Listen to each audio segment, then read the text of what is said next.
Hello बच्चों, कैसे हैं आप लोग। आई होप कि आप बहुत अच्छे होंगे। और आज हम पढ़ लेते हैं बीएससी 5th सेमेस्टर फिजिक्स का एक most important topic, Lagrange equation. ये लेग्रांज इक्वेशन क्या होती है और डी लैम्बर्ट नियम से करने वाले हैं आज इसको प्रूफ। यूनिट फर्स्ट है, कांस्टेंट मोशन का एक मोस्ट इंपॉर्टेंट टॉपिक है, तो छोड़ना बिल्कुल नहीं है। पेपर फर्स्ट का नाम याद कर लो, क्लासिकल एंड स्टैटिस्टिकल मैकेनिक्स। चलिए साहब डाल दो मैं heading Lagrange equation. Okay sir, नाम तो बहुत शानदार है। क्या सर इसका काम भी इतना शानदार है? अरे क्यों नहीं है भाई, मजा आ जाएगा आज के टॉपिक में। लेग्रांज, ठीक है, Lagrange equation. Okay sir, okay okay okay okay. Lagrange equation from किससे करना है हमें प्रूफ? अरे भैया किस चीज से प्रूफ करनी है? हमें प्रूफ करनी है डी लैम्बर्ट नियम। ठीक है बेटे, डी लैम्बर्ट, ठीक है, principle, PRINCIPLE। Okay sir, okay okay okay okay. अब थोड़ी देर जरा सांस ले लो, इसके बाद जो है हम आगे बढ़ाएंगे। ठीक है, तो सबसे पहला पॉइंट देखो, लेग्रांज इक्वेशन का व्यापक समीकरण निकालेंगे। उसके बाद भैया संरक्षी निकाय के लिए लेग्रांज इक्वेशन की व्युत्पत्ति करेंगे। ठीक है, चलिए आगे देखते हैं। यहाँ तो समझ में आ गया। अब ये लेग्रांज थ्योरम आपसे कहती क्या है, आखिर कहना क्या चाहती है? तो कुछ नहीं है, व्यापीकृत निर्देशांकों के रूप में। फोकस करना लाइन पे, जब हिंदी में पढ़ा रहे हैं तो शुद्ध हिंदी लिखेंगे। व्यापीकृत निर्देशांकों के रूप में गति का समीकरण होती है। ठीक है, लाइन पे फोकस करना है। किसके रूप में बेटे? व्यापीकृत। फोकस करें लाइन पे, जिसको इंग्लिश में बोलते हैं जनरलाइज्ड कोऑर्डिनेट। ठीक है, जिसको इंग्लिश में बोलते हैं जनरलाइज्ड कोऑर्डिनेट, आप लिख सकते हो। तो व्यापीकृत निर्देशांकों के रूप में, ठीक है सर, व्यापीकृत निर्देशांकों के रूप में, ओके ओके ओके, रूप में बेटे गति का समीकरण होती है। ठीक है, ज़्यादा बड़ा टॉपिक नहीं होने वाला है गति का, यानी कि व्यापीकृत निर्देशांकों के रूप में गति का समीकरण होता है, समीकरण होता है। ठीक है, कौन होता है? अरे साहब कौन होता है? ये क्या है? ये लेग्रांज इक्वेशन होती है। ठीक है, व्यापीकृत निर्देशांकों के रूप में गति का समीकरण होता है। चलिए साहब, आपको पता होना चाहिए कि ओल्ड कोऑर्डिनेट और जर्नलाइज्ड कोऑर्डिनेट, यानी कि व्यापीकृत निर्देशांकों में एक संबंध होता है, पता होना चाहिए। यानी कि मैं लिख रहा हूँ यहाँ पे ओल्ड कोऑर्डिनेट। ठीक है sir, old coordinate, old coordinate का संबंध जो होता है ना बेटे, का संबंध, वो जर्नलाइज्ड, आप खुद लिख लेना बेटा। चलो मैं लिख दे रहा हूँ यार, जर्नलाइज्ड, ठीक है, कोऑर्डिनेट से होता है। कोऑर्डी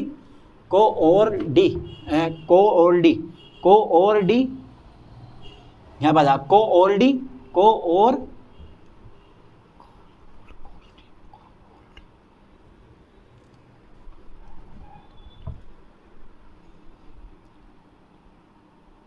ओल्ड, ठीक है, लिख देता हूं मैं कोऑर्डी, ठीक है साहब, coordinate. Okay okay, old coordinate का जो रिलेशन होता है, का संबंध जो होता है, वो भैया जीसी से होता है। जीसी मतलब जर्नलाइज्ड कोऑर्डिनेट। हर एक पॉइंट को डिस्कस करते हुए चलेंगे। Generalised coordinate, okay sir, coordinates से होता है। ठीक है, अब क्या है कि अगर मैं ओल्ड कोऑर्डिनेट की बात करूं तो फोकस करना बेटा लाइन पे। मेरे पास जो ओल्ड कोऑर्डिनेट आएगा ना, ओल्ड कोऑर्डिनेट, वो होगा मेरे लाल RI। ठीक है, कितना होगा मेरे पास? RI होगा। ठीक है, और यहाँ पर जो मेरे पास क्या आएगा? GC आएगा, यानी कि जर्नलाइज्ड कोऑर्डिनेट जो आएगा वो आएगा RI। ठीक है, बराबर हो जाएगा RI Q1, Q2, Q3 ... Qn। अब आपके मन में एक विचार आ रहा होगा कि सर यहाँ ये T जो है वो तो सर सही है, टाइम है, T4 टाइम हो गया मेरे पास। ठीक है, लेकिन सर ये Q1, Q2, Q3 क्या? तो मैं बता दूं आपको, यही तो हमारे जर्नलाइज्ड कोऑर्डिनेट है। जर्नलाइज्ड कोऑर्डिनेट हमारे कौन से हैं? Q1, Q2, Q3 ... Qn। I की जगह आप Q1, Q2, Q3 लगाते रहना, बन गया हमारा जर्नलाइज्ड कोऑर्डिनेट। अच्छा ठीक है सर एक आभासी विस्थापन आता है? हाँ आता है, आभासी विस्थापन आता है। अच्छा ठीक है सर, आभासी विस्थापन आता तो करके दिखाओ। आभासी विस्थापन का क्या रोल होता है इसमें, रोल पोल छोड़ो करके दिखाते हैं आपको, ठीक है। आभासी विस्थापन आ गया, ठीक है भाई, ओके। थोड़ा छोटा लिख रहा हूँ, दिख रहा है ना, क्योंकि टॉपिक बहुत बड़ा होने वाला है, ठीक है। तो आभासी विस्थापन del are I, del are I, del बोल दो साले को, डेल्टा बोलो पकड़ के, डेल्टा बोलो तुम तो, डेल्टा आर आई, ये आभासी विस्थापन है, वर्चुअल डिस्प्लेसमेंट, पिछले लेक्चर में मैंने बता दिया, ठीक है, ठीक है, ठीक है। चलिए साहब, अब मेरे पास डेल आता है, this one is delta and this one is del, okay sir, okay, del are I, okay sir. ये किस खुशी में लिख रहे हो और कहाँ से आ गया बेटा, ये फिजिक्स से ऐसी आ जा, ठीक है। तो समझो जरा बढ़िया करके इस चीज़ को, अभी बताता हूँ कहाँ से आया। डेल्टा पहले ले लो Q1, आर मत ठोकना, कभी आर लगा तो Q1 आ गया यहाँ, प्लस फिर से अगेन डेल्टा R2, हाँ सर ऐसे पढ़ाओगे, ऐसे करके अपॉन डेल Q2, ठीक है। फिर डेल्टा Q2, पैरों में आ जा, पैरों में, ये आ गया पैरों में, ठीक है। फिर plus dot dot dot dot dot dot dot dot plus, हाँ डॉट डॉट डॉट सर, फिर आर आई, फिर डेल क्यू के, बहुत बड़ा रोल है, बहुत अहम रोल है, इनटू डेल क्यू के, plus dot dot dot dot plus, आप चारों लिख दो को, बनना छोड़ दो, सोच रहे हो हाई गोली मार दो, यार हटा भैया ना, और हमारे बस की बात ना। आप लिख सकते हो, आप क्या लिख सकते हो, अरे यार सर क्या लिख दूं, आप लिख सकते हो del are I upon del Q N, ठीक है, और इनटू मेरे पास हो जाएगा डेल्टा क्यू एन, यानी कि मैंने एन पार्टिकल तक ले लिया, आज सिस्टम में कणों की संख्या एन है तो एन पार्टिकल तक मैंने ले लिया। तो यार आभासी विस्थापन को, जो कि ओल्ड कोऑर्डिनेट था हमारा, और उस ओल्ड कोऑर्डिनेट को आपने जर्नलाइज्ड कोऑर्डिनेट में चेंज कर दिया है, ठीक है। चैप्टर की मेन प्रे में है, अगर याद हो गया ना मज़ा आ जाएगा, पेपर में आता पक्का फंसने वाला क्वेश्चन है ये, Lagrange equation from d'Alembert principle से, ठीक है। चलिए, अच्छा सर क्या लिखने वाले हो इसको आज, आज हम डांस दिखाने वाले हैं आपको इस चीज़ का, डेल आर आई यानी कि डेल्टा आर आई का लिख दें, अब सबका योग कर दो, इसको भी गोली मारो, इसको भी गोली मारो, इसको ये मारो, बचा हमारा ये वाला। अरे भैया क्या होगा कि योग हो जाएगा, योग के पदों तक योग हो जाएगा के, अच्छा ये आ गया डेल आर आई अपोन आ जाएगा डेल क्यू के और मल्टीप्लाई डेल क्यू के, ठीक है, डेल क्यू के यानी कि डेल्टा क्यू के, ये आ गया। अब भैया ये जो है ना, आप इसको देख रहे हो ना, अरे भैया ये तो बहुत मेन चीज़ है, ये तो इक्वेशन बनाने लायक है भैया, जब तक ये इक्वेशन नहीं बनाओगे तब तक सर मज़ा का आने वाला है, ठीक है, ठीक है। अच्छा ठीक है, इक्वेशन नंबर मेरे पास फर्स्ट हो गई, बहुत ज़्यादा यूज़ होने वाला है इस इक्वेशन का, याद कर लो ठीक से, हर जगह यही ठोकनी पड़ेगी हमें, सिग्मा ले लिया मैंने, सबका योग कर दिया। चलिए अब आपको पता होना चाहिए किसका नियम, मेरा नियम नहीं, लैम्बर्ट का नियम। लैम्बर्ट भाई साहब की एंट्री हो जाती है, ये हैं तो ये बैठे पड़े हैं, इनकी एंट्री होती है, अब इनकी भी एंट्री कर दो यार, अब इनकी एंट्री भैया ज़बरदस्ती करो क्योंकि ये तो बड़े खतरनाक हैं, ठीक है, यानी कि डी लैम्बर्ट नियम से, ओके, डी लैम्बर्ट नियम से, डी लैम्बर्ट, ठीक है, प्रिंसिपल से लिख दो बेटे, प्रिंसिपल PRINCIPLE। चलिए साहब पता होना चाहिए, सिग्मा आई में लिए बैठे होते हैं ये, सिग्मा आई और भैया एफ आई, ठीक है sir, minus K P dot I और del are I, delta are I equal to zero, zero का जरा दो हीरो, चलो साहब इस जीरो का हीरो बना देंगे, अभी बना दें पक्का, सोच लो एक बार। चलिए अब क्या होगा कि इधर से सिग्मा की एंट्री होगी एफ आई के साथ और इधर से सिग्मा आर आई की मल्टीप्लाई होगी, तो सिग्मा आर आई की मल्टीप्लाई हो गई अंदर और इधर सिग्मा की मल्टीप्लाई हुई और इधर पी डॉट आई की मल्टीप्लाई हो गई डेल आर आई के साथ। और अगर किसी ने डी लैम्बर्ट नियम नहीं देखा ना मेरे दोस्तों, तो यार देख लेना, पढ़ लेना, डिस्क्रिप्शन में वीडियो का लिंक डाल दूंगा, जब तक आप शुरू से नहीं पढ़ोगे ना तो एक शब्द भी समझ में नहीं आने वाला है, ठीक है।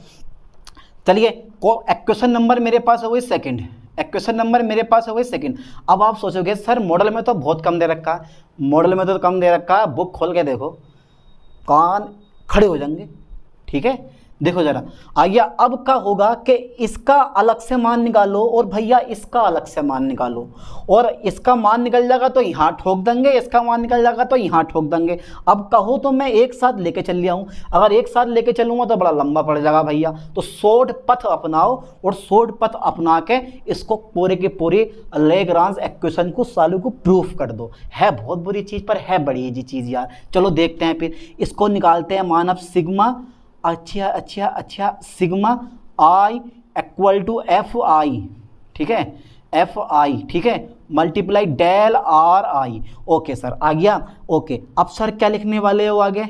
अरे क्या लिखने वाले हैं? अरे सर इसका मान निकालने वाले हो, इसका मान भी फाइन करेंगे, इसका मान भी, पहले इसका मान निकालना सुधरेगा फिर इसका मान निकालेंगे, अब बड़ा ही दिमाग खराब करेगा ये हमारा। चलिए साहब निकाल दो। अच्छा बेटा अब मैं क्या करने वाला हूँ? कुछ नहीं करने वाला हूँ, डेल्टा आर आई इधर भी है और भैया डेल्टा आर आई इधर भी है, तो समीकरण एक से इसको डांस करवाने वाले हैं आज। चलिए साहब, okay okay okay okay, sigma i मेरे पास ऐसी रहेगा, एफ आई मेरे पास ऐसी रहेगा, और जो ये डेल आर हमें दिखाई दे रहा है, डेल आर आई चुपके चुपके जो ये मंद मंद मुस्कुरा रहा है कि भैया हम भी हैंगे, और इसकी मल्टीप्लाई आप कर दोगे del are I del Q के और मल्टीप्लाई डेल्टा क्यू के से, ठीक है, कर दी।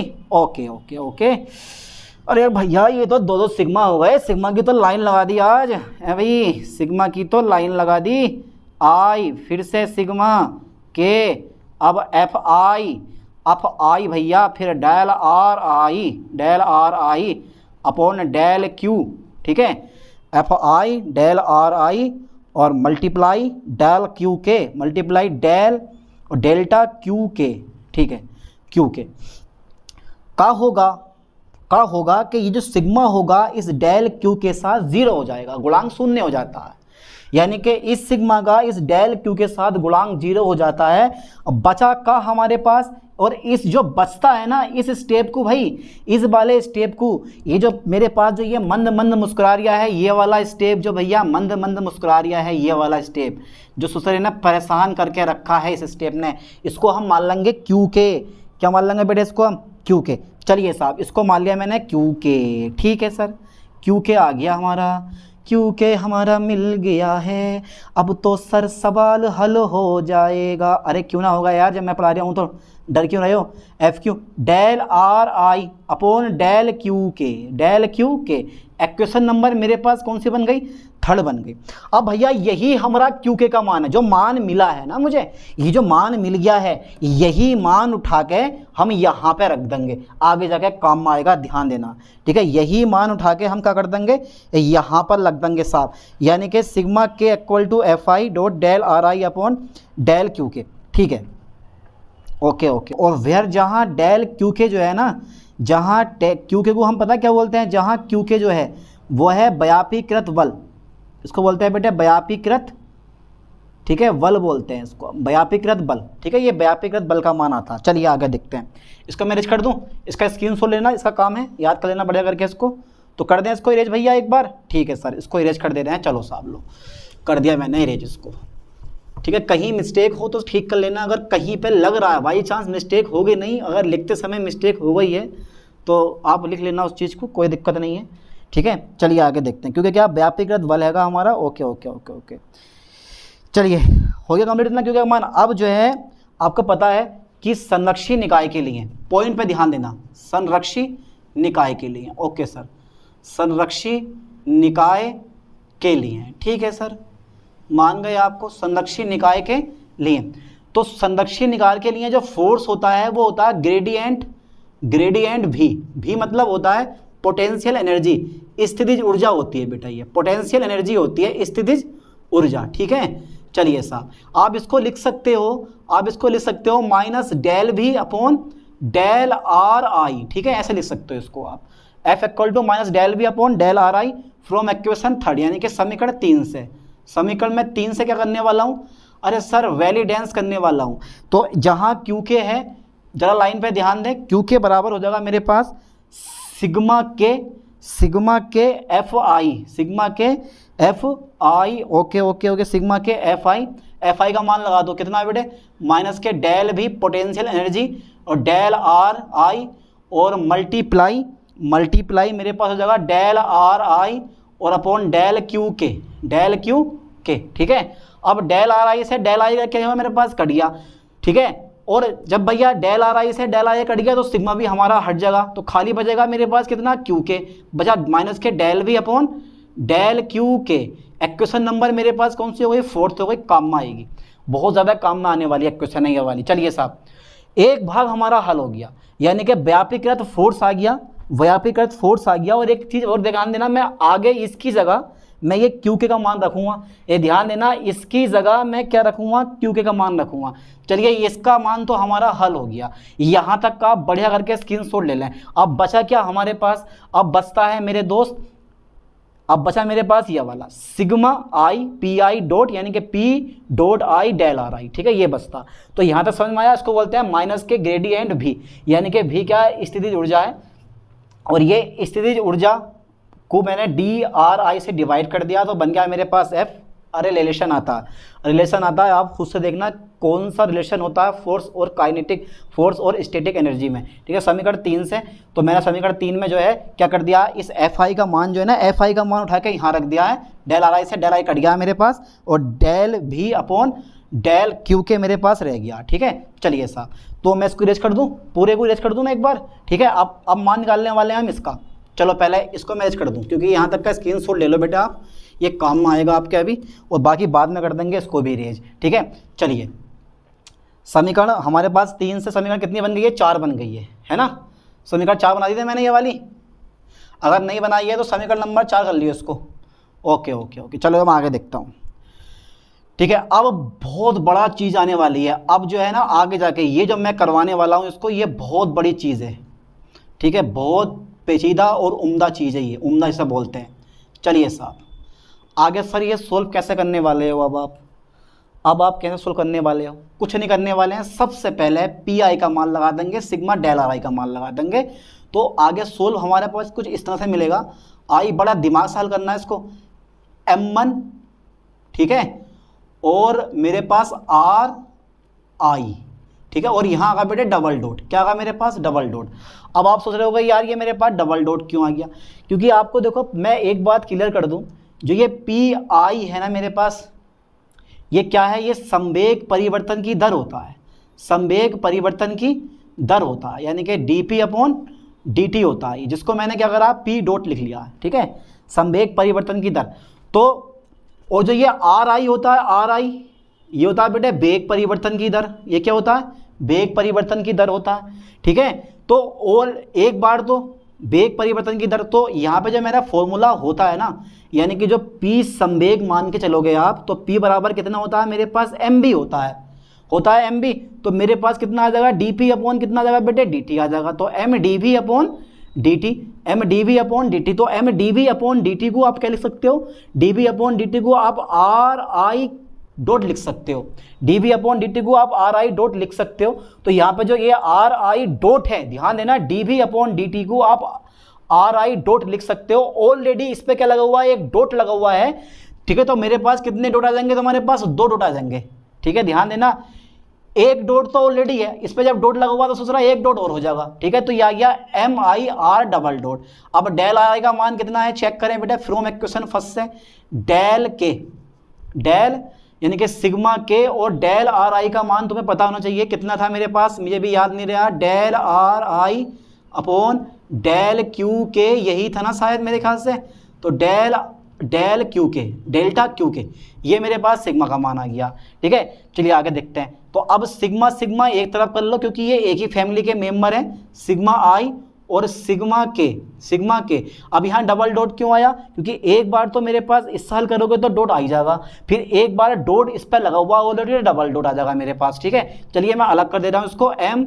आई आर आई मेरे पास आ गया बेटे डबल डॉट, ठीक है, और अंदर क्या रह गया मेरे पास, del are I upon del Q के, ठीक है, और इंटू रह गया मेरे पास डेल्टा क्यू के, ठीक है सर, इतना रह गया।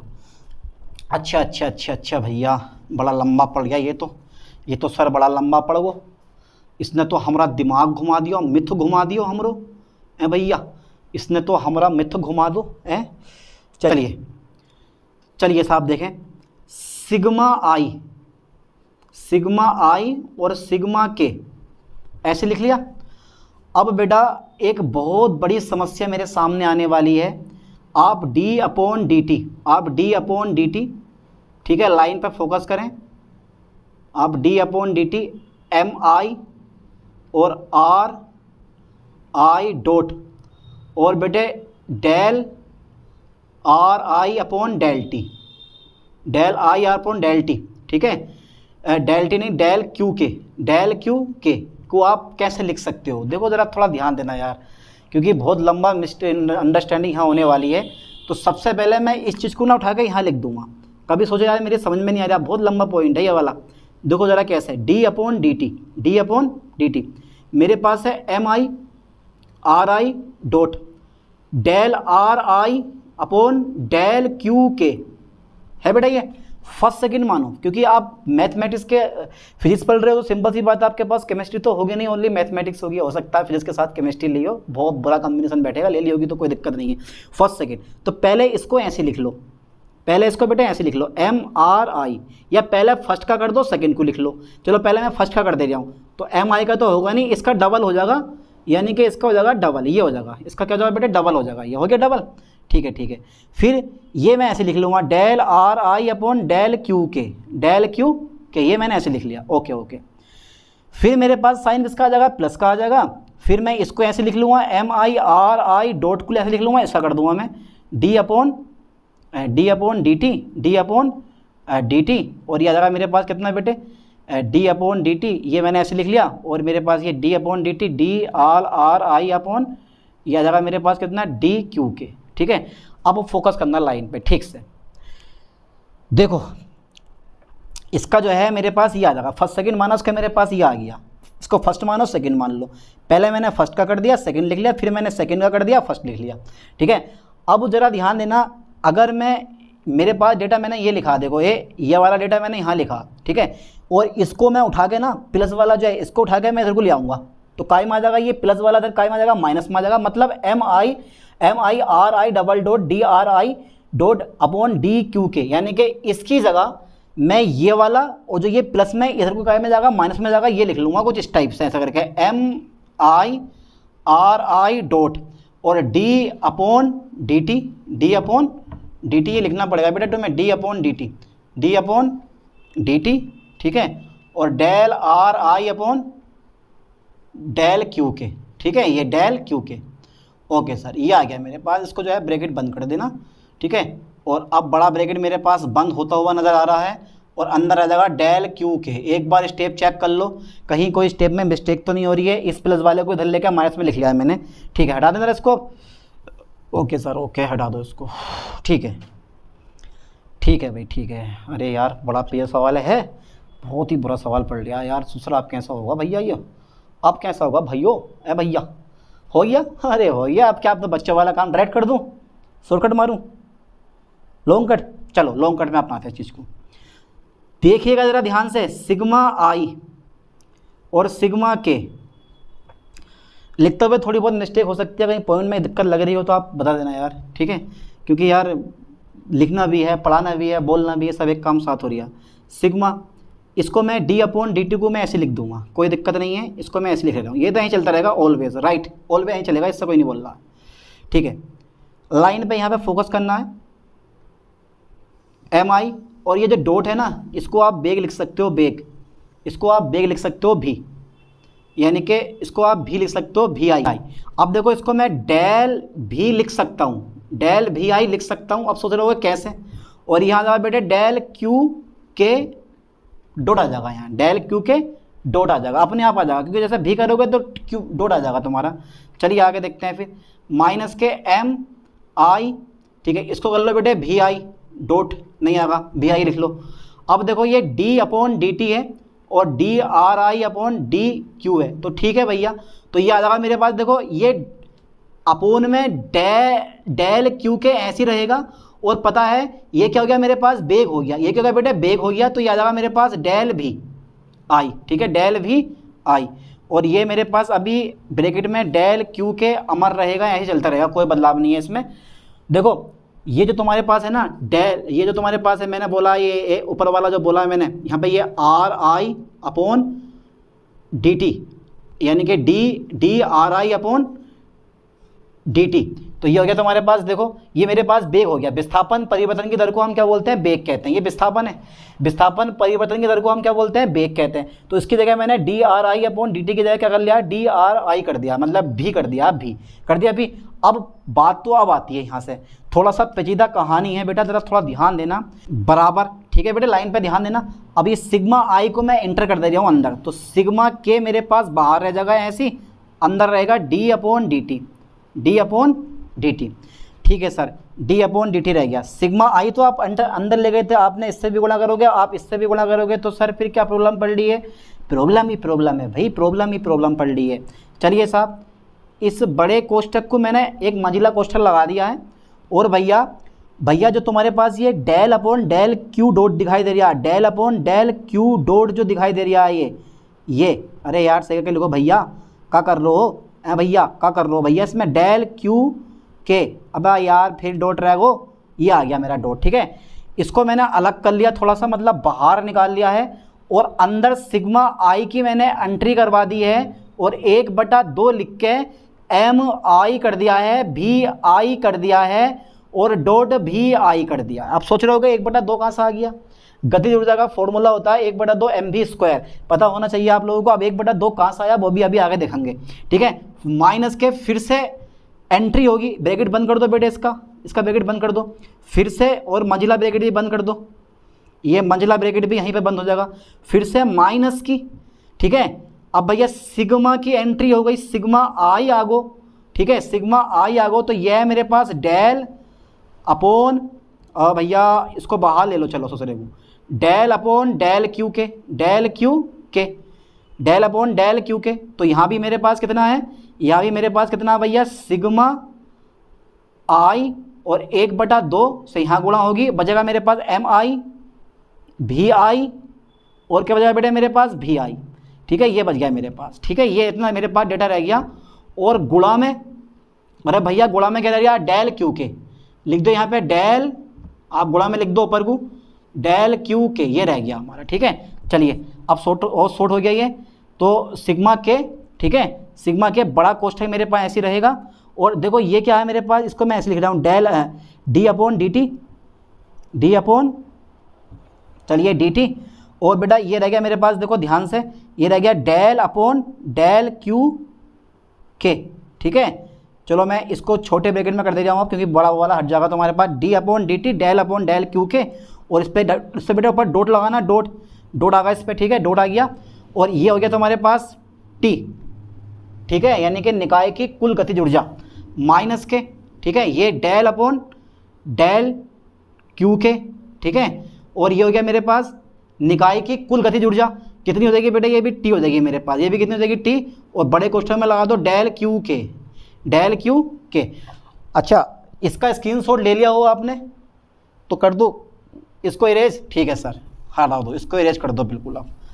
अच्छा ठीक है, ठीक है, ठीक है, ठीक है सर, ठीक है, लो साहब मैंने इसको इरेज कर दिया। अब क्या होगा? अब क्या होगा? टी की मल्टीप्लाई करो इससे, टी की मल्टीप्लाई करो इससे, कुल मिलाकर बात यह है कि बस यही है, सिग्मा के मेरे पास यही आ गया, और बड़ा कोष्ठक मेरे पास d upon D T, D upon D t, फिर से मेरे पास आ जाएगा del T upon del Q के, ये आ गया बेटे डॉट में, ठीक है। चलिए साहब हटा दो जरा इसको, और माइनस के क्या रहेगा मेरे पास? Del T upon del Q के, डेल क्यू के, ये मेरे पास ये रह गया। तो बराबर कितना हो गया बेटे मेरे पास? यहाँ बराबर कुछ नहीं है अभी, तो ये निकल गया मान हमारा, दोनों के मान आ गए, दोनों के मान आ गए। चलो साफ रख दो। अब जो मैंने यहाँ इक्वेशन बनाई थी, ठीक है, मैंने बताया था, मैंने क्या बताया था आपको? मैंने एक इक्वेशन यहाँ पर बनाई थी, इक्वेशन नंबर 2 थी मेरे पास, शायद फर्स्ट ये थी, और सेकंड जो मैंने इक्वेशन बनाई थी, इन दोनों के मान सेकंड में रख दो, समीकरण 3 से। समीकरण 3 में अब मैं क्या करने वाला हूँ, जो मैंने आपको बताया था, समीकरण फर्स्ट ये थी मेरे पास, फर्स्ट इक्वेशन ये बनाई थी मैंने, सेकंड ये बनाई थी, ठीक है। इक्वेशन सेकंड से लाइन पे ध्यान देना है, आप देख लेना जो मैंने डी लैम्बर्ट नियम लिखा था उसके इक्वेशन मैंने कौन सी बनाई थी, उसी के अकॉर्डिंग आप लिखना। तो जहाँ मेरे पास पहला आया था, यानी कि sigma I F I into delta are i की वैल्यू रख दो क्यू के, ये आ जाएगी, और माइनस के जो मेरे पास sigma p dot i into delta are i की जो वैल्यू आई है वो मेरे पास ये वाली आई है सिग्मा, ठीक है। और एक चीज़ हो रहा है बेटे, यहाँ पे मेरे पास रह गया डेल क्यू के, डेल क्यू के, और एक चीज़ बता दो तुम्हें, सिग्मा से डेल क्यू के क्या हो जाएगा, खत्म हो जाएगा, हटा दो इसको बेझिझक, सिग्मा के से डेल क्यू क्या करोगे, खत्म कर दो, तो डायरेक्टली मेरे पास आ जाएगा, बड़े ब्रैकेट में लिख दो D upon D T, D upon D T, del T upon del Q के डॉट, ठीक है, माइनस के del T upon del Q के, ठीक है बेटा। ये आ गया मेरे पास डेटा, और ये है मेरे पास कितना बेटे, बराबर कितना हो जाएगा, मेरे पास टर्म पूरा जीरो हो जाएगा, ठीक है। तो डेल सिग्मा के और डेल्टा क्यू के, ये मेरे पास टर्म पूरा जीरो हो जाएगा, ठीक है। ओके ओके ओके ओके, अब इस क्यू के को मैं बराबर के इधर ले जाऊं, कहाँ पहुंच जाएगा, ये वाला माइनस से पहुंच जाएगा, तो माइनस से माइनस कट जाएंगे, तो मेरे पास बचेगा डी अपॉन डी टी, तो ये आ जाएगा बेटे मेरे पास del T upon del Q के डॉट माइनस के del T upon del Q के, ठीक है, डेल क्यू के, okay sir okay, del T upon del Q के, ठीक है ठीक है, बराबर कितना तुम्हारे पास क्यू के। और बेटे इस एक्वेशन को तुम ध्यान से देखो, ये क्या है, लैंगरेंज एक्वेशन का व्यापक रूप है, ध्यान देना, यह क्या है, यह लैंगरेंज, अरे लैंग नहीं, लेग रेंज हटाओ, यह लेग रेंज, यह leg range equation, Lagrange equation का व्यापक रूप है, लाइन पर फोकस करो, का व्यापक रूप है। देखो लेक्चर लंबा हो गया, व्यापक रूप है, पर डरो मत, मैं आपके साथ हूँ। ये लैग्रेंज एक्वेशन का व्यापक रूप है। चलिए मैं आगे देखता हूँ, इसको मैं इरेज कर दूँ, ठीक है सर, ठीक है सर, ठीक है ठीक है ठीक है ठीक है, ओके सर ओके, मान गए, आपको सोल्व करवा दिया आपने, हो गया यहाँ तक, बढ़िया करके इसको कम से कम 4 से 5 बार रिपीट करना, एक बार में समझ में आने वाली नहीं है ये, ठीक है, एक बार में समझ में आने वाली नहीं है, 4 से 5 बार रिपीट मारना इसको, ठीक से। अब आप अभी आपके दिमाग में बिछा चले होगा 1/2 कहाँ से आया, बताऊँगा अभी लास्ट में। चलिए व्यापक रूप है, अब क्या होगा, अब क्या होगा, आपने ना एक इक्वेशन और पढ़ रखी है, del D upon D T और डेल टी अपॉन कितना है बेटे, डेल कितना है बेटे, ये डेल क्यू के डॉट, ठीक है, माइनस के del T upon del Q K, बराबर कितना है बेटे, इस क्यू का मान कितना है, इस क्यू के का मान कितना है, चेक कर लें आप, इस क्यू के का मान कितना है, इस क्यू के का मान है मेरे दोस्त, इस क्यू के का मान है माइनस के del V upon del Q के, डेल क्यू के, ठीक है, यही तो था। अब इस माइनस वाले को ना इधर लेकर आओगे तो काय में आ जाएगा, ये प्लस में आ जाएगा, ये काय में आ जाएगा बेटा, ये माइनस का है, बराबर के इधर काय में आ गया प्लस में। चलिए साहब मैं इसको लेता हूँ उठा के, ठीक है, चलिए आगे देखते हैं चीज़ को भी, और अभी एक स्टेप और लिख दो, del upon D upon D T, ठीक है साहब, चलो ओके, तो डी अपॉन डी टी ये मैंने ऐसे लिख दिया है, और अंदर रह गया del T upon del Q के डॉट, ठीक है बेटे, माइनस के del T upon del Q K, इस वाले माइनस को इधर लगाओ, काय में आ जाएगा प्लस में, तो del V upon del Q K बराबर कितना आ जाएगा, 0 आ जाएगा। अब यहाँ से ना माइनस के del upon del Q common ले लो, और बाकी ये कहानी सेम ऐसी चलती रहेगी, तो d upon D T, D upon D T, और फिर मेरे पास del T upon del Q के डॉट, ठीक है, और भैया माइनस के, मैंने माइनस के del upon del Q k common लिया है, ठीक है, तो ये रहेगा मेरे पास टी माइनस के भी, टी माइनस के भी आर इक्वल टू कितना हो जाएगा बेटा, यहाँ पे ये 0 हो जाएगा।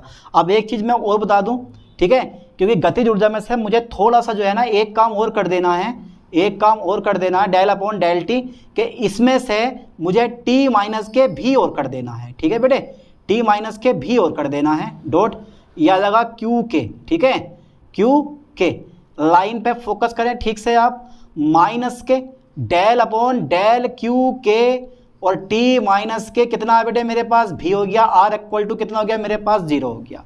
अब मैंने ये भी क्या है, यानी कि मैंने काइनेटिक एनर्जी में से जो पोटेंशियल एनर्जी है वो माइनस कर दी है, बाकी हमारा कुछ नहीं है, बहुत सिंपल सा पॉइंट है, ज़्यादा रट्टा मानने की समझने की जरूरत नहीं है, भी को बस क्या कर देना, घटा देना, ठीक है, ओके ओके। अब ये जो है ना तुम्हारे पास ये एल बन गया, यह है लेग्रांज फलन, इसको बोलते हैं लेग्रांज फलन। चलिए साहब, डी, ये अपॉन डी है बेटा, ये भी डी है और ये भी क्या है मेरे पास डी है, तो डी अपॉन डी टी, ठीक है, डी अपॉन डी टी। तो ये आ जाएगा मेरे पास कितना बेटे, डेल अपॉन डेल क्यू के डॉट, और ये आ गया मेरे पास एल, ठीक है, माइनस के डेल, ये भी मेरे पास कितना हो जाएगा एल अपॉन डेल क्यू के। आर इक्वल टू कितना आ गया, 0 आ गया मेरे पास, ठीक है, आर इक्वल टू 0 आ गया। और जहां लिख दो, जहां लैग्रांज फंक्शन, लैग्रांज, ठीक है, Lagrange function FUNCTION function L equal to कितना मेरे पास, t माइनस के भी। ये क्या है, ये लैग्रांज फंक्शन है, समझ में आया बेटा, ये क्या है तुम्हारे पास, लैग्रांज फंक्शन होता। और यही क्या है, यह है संरक्षी निकाय की गति के लिए, यह है संरक्षी निकाय की, यह है संरक्षी निकाय की गति के लिए, गति के लिए लैग्रांज, ठीक है, लैग्रांज इक्वेशन है, EQUATION इक्वेशन, इक्वेशन है, यह संरक्षी निकाय की गति के लिए लैग्रांज इक्वेशन है, ठीक है। लो साहब, ये मैंने पूरी इक्वेशन निकाल दी, बढ़िया करके इसको समझो, कहीं मिस्टेक हो गई है तो उसको पूरा कर लो, ठीक है। कुछ पॉइंट जो मैंने बताए नहीं है तो बहुत लंबी वीडियो हो जाती, थ्योरम भी बहुत लंबी पहुंच जाती, ठीक है। कुछ पॉइंट मैंने बता दिए हैं, कुछ पॉइंट मैंने नहीं बताए, ठीक है। कहीं डाउट लग रहा है, गलती लग रही है तो वहाँ पे देख लेना एक बार अपने मॉडल से या बुक से, वैसे तो क्लियरली सही है, कोई दिक्कत नहीं है, ठीक है। चलिए साहब, मिलते हैं नेक्स्ट वीडियो में नेक्स्ट लेक्चर के साथ। थैंक्स।